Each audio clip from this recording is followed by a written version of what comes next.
नमस्कार मित्रांनो, मराठी माणूस प्रदीप. आज आपण बोलणार आहोत राजा शिवाजी या चित्रपटाविषयी, जो चित्रपट रितेश देशमुखांचा आहे आणि रितेश देशमुख स्वतः भूमिकेमध्ये आहेत. म्हणजे तुम्ही एक गोष्ट व्यवस्थित नोटीस केलीत का, म्हणजे पाहिलीत का, की येणाऱ्या या काळामध्ये ना ऐतिहासिक चित्रपट, तुमचे एखाद्या रिअल इन्सिडेंटवर असणारे चित्रपट, मग आता धुरंधर वगैरे होऊन गेला, असे हे जे सगळे चित्रपट आहेत ना, हे चालतात. हे आता खान बिन लोकांचे दिवस गेले. ते लव मोहब्बत, प्रेम, लफडा, लोचा, हिंदूंवरती टार्गेट करणं, एक नेरेटिव्ह सेट करणे, असल्या गोष्टी त्यांनी तेवढंच केलं. आयुष्य त्यांचं त्याच्यात गेलं आणि आपणही मूर्ख, आपण त्यांच्या लव मोहब्बत प्रेमामध्ये सगळे करत गेलो. पण आता थोडंसं सगळ्या गोष्टी बदलल्या. बॉलिवूड इंडस्ट्रीमध्ये अनेक मोठमोठे बदल झाले आणि लोकांना जे काही सत्य आहे, लोकांना जे काही रिअल आहे, जे काही प्युअर आहे, हे लोकांना पाहणं फार आता उत्सुकतेचं वाटतं. आणि त्याच्यामुळं ऐतिहासिक चित्रपट असतील, तुमचे एखादे रिअल स्टोरी बेस्ड चित्रपट असतील, हे चित्रपट फार मोठ्या प्रमाणामध्ये धुमाकूळ घालतात. असाच राजा शिवाजी नावाचा, छत्रपती शिवाजी महाराजांच्या जीवन पटावरती किंवा एका महत्त्वाच्या घटनेवरती हा चित्रपट रितेश देशमुख घेऊन आले. अनेक जण सांगतात की रितेश देशमुखांना महाराजांचा रोल जमला नाही, त्यांना ते व्यवस्थित करता आलं नाही. त्यानंतर अनेक जण ही देखील टीका करतात की व्यवस्थित चित्रीकरण वाटत नाहीये, एआयचा जास्त यूज वाटतोय, म्हणजे वापर त्या एआयचा, आर्टिफिशियल इंटेलिजन्सचा वापर या चित्रपटामध्ये जास्त आहे. जो अनेक जण असं म्हणतात की येऊया त्या महत्त्वाच्या विषयाकडे, अनेक जण हेही म्हणतात की रितेश देशमुखनं जे काही मुलाचं कास्टिंग केलं, त्यांच्या छोट्या मुलाचं, त्या जेनेलिया आहे, जिला व्यवस्थित मराठी बोलता येत नाही, म्हणजे ते जे कॅरेक्टर आहे, त्या कॅरेक्टरमध्ये घुसता येत नाही व्यवस्थित. त्या सगळ्या गोष्टींवरती अनेक लोक, एक चित्रपटाच्या दृष्टीतून आपण घेऊया, याला काही नकारात्मक मी म्हणत नाहीये. चित्रपट आहे, छत्रपती शिवाजी महाराजांचा, धुमाकूळ घातला पाहिजे, पाहिलाच पाहिजे. पण तो जेव्हा आपण पूर्ण चित्रपट पाहू तेव्हा आपल्याला कळेल की त्याच्यामध्ये काय योग्य, काय चुकीचं. आता ट्रेलर, टीजर या छोट्या मोठ्या गोष्टींवरून आपल्याला एक हलका अंदाज लावता येतो. पण लोक ह्या ज्या टीका करतायत ह्या सत्य आहेत का? त्या आहेत, निश्चित आहेत. तुम्ही एक गोष्ट लक्षात घ्या, तुम्ही छावा चित्रपट पाहिला असेल, अप्रतिम. छावा चित्रपटातलं एक कॅरेक्टर प्रत्येकाच्या काळजाला भिडलं, प्रत्येकाच्या काळजाला भिडलं. छत्रपती संभाजी महाराज याच्या आधी आपण इमॅजिन करायला जायचो, आठवायला जायचो, तर आपल्याला ते थोडेसे असे भुरकट दिसायचे, भुरकट आठवायचे. पण जेव्हा विकी कौशलनं ते सगळं पात्र साकारलं ना, या अख्ख्या जगाला कळलं की छत्रपती संभाजी महाराज कसे होते. त्या विकी कौशलच्या चेहऱ्यावरचं ते तेज, महाराजांसारखं, ते चालण्याची एक पद्धत, तो कॉस्ट्युम पूर्ण, ते जे काही ड्रेस, कपडे जे घातले जायचे, ते पूर्ण. तुम्ही तो वाघाला फाडण्याचा सीन पाहिला का? वाघाला फाडण्याचा अत्यंत रिअल, उत्तमरित्या लक्ष्मण उतेकरांनी तो सीन शूट केलाय. ते जेव्हा मी पाहत होतो ना, मी जेव्हा चित्रपटगृहामध्ये, असं वाटत होतं की खुद्द महाराज आहेत, छत्रपती संभाजी महाराज आहेत. ते तेज, ते फुर्ती, ती डोळ्यामधली एक जरब,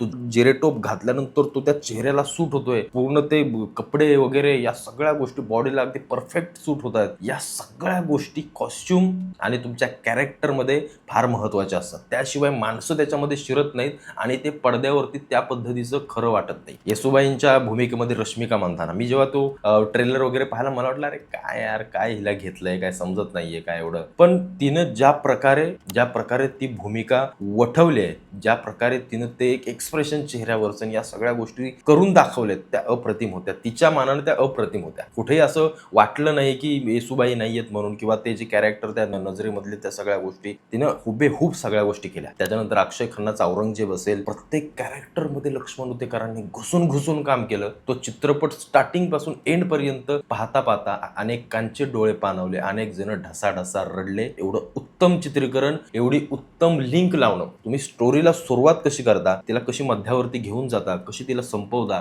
या गोष्टी चित्रपट सृष्टीमध्ये फार महत्वाच्या असतात. तुम्ही त्याच्यावर खर्च किती केलाय, त्याला कुठला कॅमेरा वापरला, त्याच्याशी काही लोकांना घेणं देणं नाहीये. तुम्ही लोकांना काय देताय, ते कसं जुळवताय, लोक त्याच्यावरती कशी खेळून राहतात, हे फार महत्वाचं. आता राजा शिवाजी चित्रपट जो आहे तो आता येणार आहे, तो अजून काय आलेला नाहीये. असेल त्याच्यामध्ये निश्चित चांगलंच आहे. पण जर त्या मानानं आपण विचार करायचं गेलं तर रितेश देशमुख कडे पाहताना छत्रपती शिवाजी महाराजांच्या रूपामध्ये जे काही दाखवलंय किंवा जे काही दिसतंय, ते एवढंसं इन्फ्लुअन्स करत नाही, ते एवढंसं स्ट्रॉंग वाटत नाही, त्याच्यामध्ये एवढी पॉवर वाटत नाही. कुठे ना कुठेतरी तो जेरेटोप अगदी मोठा असा वाटतोय, तोंड थोडंसं छोटं वाटतंय रितेश देशमुखचं. त्यानंतर जेनेलियाला जे काही सईबाईंची भूमिका दिली, ती थोडीशी मराठी वगैरे बोलताना, तो एक सईबाईंची एक जरब जी असते, तुम्ही मराठी चित्रपटांमध्ये पाहाल तर ज्या काही भूमिका आपल्या अभिनेत्र्या ज्या काही करतात ना, त्या भूमिका, कारण ते आपण मराठी असतो, ते प्युअर असतो, तो प्युअर इलेगन्स आपल्या ओठातून पटकन बाहेर निघतो आणि त्याच्यामुळे ती जी कॅरेक्टर, ती बरोबर त्या ठिकाणी जुळून जातात.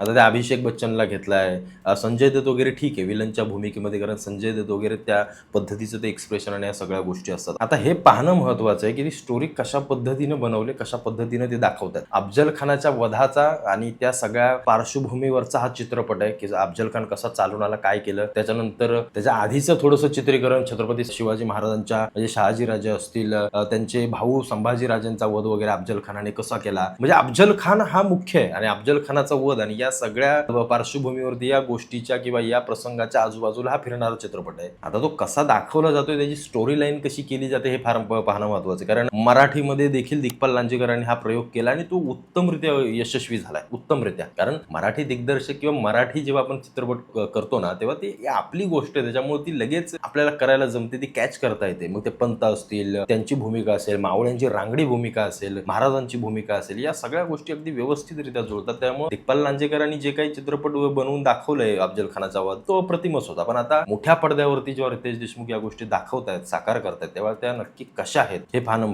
फार महत्वाचं आहे. नाहीतर आपलं रितेश देशमुखांनी बनवलाय, बायको घेतले, मुलं घेतलेत, आपले स्वतः पण आहेत, असं काहीतरी करून मग तुम्ही जर अपेक्षा कराल की चित्रपट आवडेल लोकांना, नाही. बघ, महाराजांचा चित्रपट आहे, निश्चित पाहायला पाहिजे, नाही असं नाही, चांगला आहे, लोकांपर्यंत तो पोहोचेल. पण याचा अर्थ असाही होत नाही की तुम्हीच काहीतरी कराल किंवा तुम्हीच असं म्हणाल की आम्हीच जे केलंय ते लोकांनी पाहावंच, असं काही होत नाही. लक्षात ठेवा, तुम्ही चित्रपट पैसा कमवण्यासाठी केलाय, बरोबर की नाही. याच्या मागे तुमचं छोटाफार असेल मनातून की बाबा आम्हाला चित्रपट करायचा आहे, महाराजांविषयी करायचा आहे, पण त्याच्या मागची भूमिका पैसा कमवणं असते, एक व्यवसाय करणंच असतो. तसं लोकही त्याकडे पाहताना इतिहास म्हणून, एक भावना म्हणून पाहतात, पण लोकही या गोष्टी पाहतात की हा मी एवढे पैसे टाकून हा चित्रपट पाहणं खरंच गरजेचं आहे का, किंवा हा चित्रपट जेव्हा OTT वरती येईल तेव्हा मी पाहिजे. छावासारखा चित्रपट लोक कितीही पैसे द्यायला तयार होते आणि तो पाहायला तयार होते, कारण त्या प्रकारचा, त्या दर्जाचा चित्रपट होता. आता ह्या या ट्रेलरमध्ये मला ज्या काही चुका आढळल्या किंवा जे काही असं वाटतंय की थोडंसं कुठेतरी मला भूमिका ज्या आहेत, जे काही कॅरेक्टर आहेत, ती कॅरेक्टर एवढी अशी भारदस्त वाटत नाहीये. नो डाऊट चित्रपट चांगला असेल, उत्तम असेलच आणि आहे महाराजांचा, तो आपण उत्तम वाटूनच घ्यायचा, त्याच्याबद्दल दुमत नाहीयेच. पण एक चित्रपटाचं विश्लेषण